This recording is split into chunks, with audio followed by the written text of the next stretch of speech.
To Sports People Hawaii.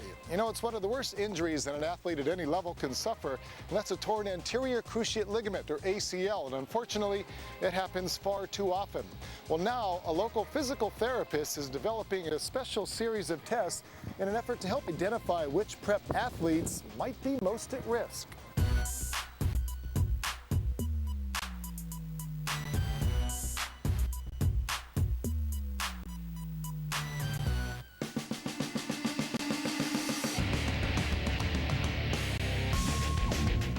Since founding Jaco Rehab more than a dozen years ago, Jaco Van Delden and his team of physical therapists have treated thousands of patients, including Angie Jacos from UH Lab School, who recently tore her ACL. When I first went to the doctors, he said an ACL tear would take 6 to 9 months of rehab. So playing basketball and softball, that was like really devastating, and I cried a lot because I really wanted to play in my senior year. Because of people like Angie, Jaco is now trying to take business away from himself by trying to identify potential injuries before they happen, so that the kids can remain on the playing field. That's it, that's it. So core stability is really important because it's a risk factor for ACL injury. So you're gonna keep really tight over here, squeeze your butt. I'll lift your right leg up 10 times. That's it, 1, 2, 3. Specifically, he's 4, working to minimize 5. the number of ACL tears, an injury he sees and treats far too often. Over the years, we've seen many, and every month we see like 4 or 5 ACL tears that we have to see in the clinic. So our business is rehab, but now we're also doing prevention, and we're also doing screening. Jaco and a staff of trained professionals began testing local prep athletes last year when he began to notice a significant increase in ACL injuries, especially among female athletes. In high school, there's a 1 in 100 chance that a high school athlete, female high school athlete, gets an ACL injury. So when we saw that, we thought, oh, we gotta do something to prevent these injuries. So we designed 4 tests that will kind of predict the risk of injury for ACL. Jaco acknowledges there are several factors beyond his control, such as genetics, even body structure.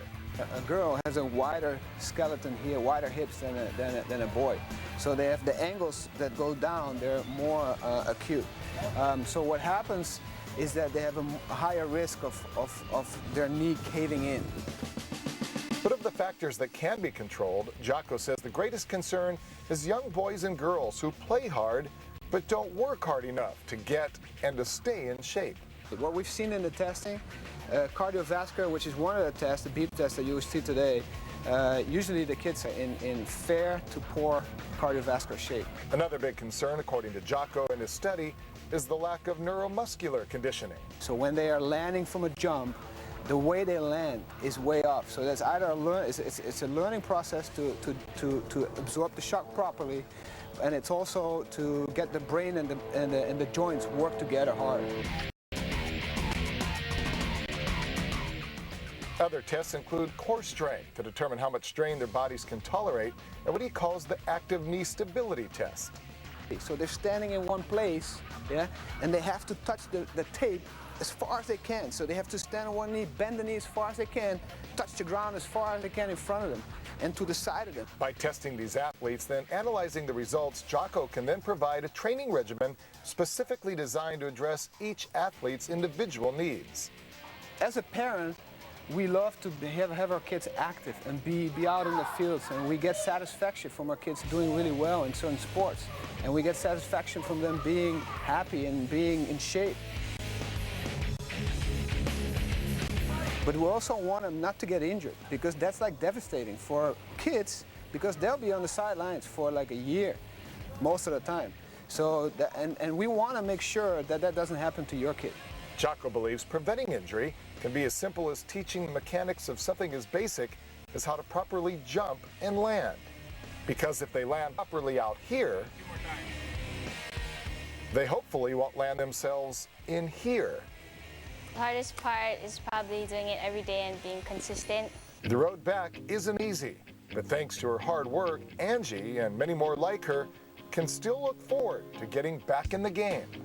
Thankfully, my college coach, he was willing to keep my scholarship, so that's mainly my goal, to keep rehabbing and get my knee to full potential.